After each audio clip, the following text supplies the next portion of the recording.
আমি আমার বক্তব্য সংক্ষেপে শেষ করছি। খুদা হাফেজ। বাংলাদেশ জিন্দাবাদ, বাংলাদেশ জাতীয়তাবাদী দল জিন্দাবাদ, ধানের জিন্দাবাদ। শহীদ জিয়া অমর হোক।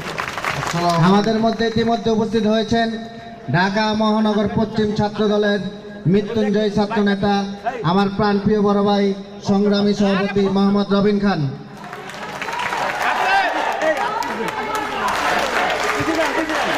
আমাদের মধ্যে আরো উপস্থিত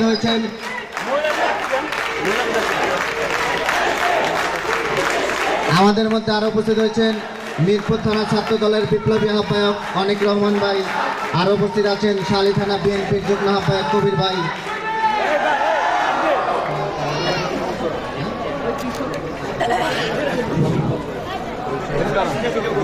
ইলেকশন তারা ভিডিও করে নালা সব দিয়ে করতে হবে। সবাই উপস্থিত সকলকে আমার আন্তরিকভাবে আসসালামু আলাইকুম। আমি আমাদের ধানের শীষের মনোনীত প্রার্থীর কাছে একটি আবদার করতে চাই। সেটি হলো, আমাদের যারা ত্যাগী নেতা আছে, যাদের পদ পজিশন নাই তবুও তারা ত্যাগী, তাদের প্রতি একটু দয়া করে সুদৃষ্টি রাখবেন। এই বলে আমি আমার সংক্ষিপ্ত বক্তব্য সংক্ষিপ্ত করছি। আর কেউ কিছু বলবেন আপনারা?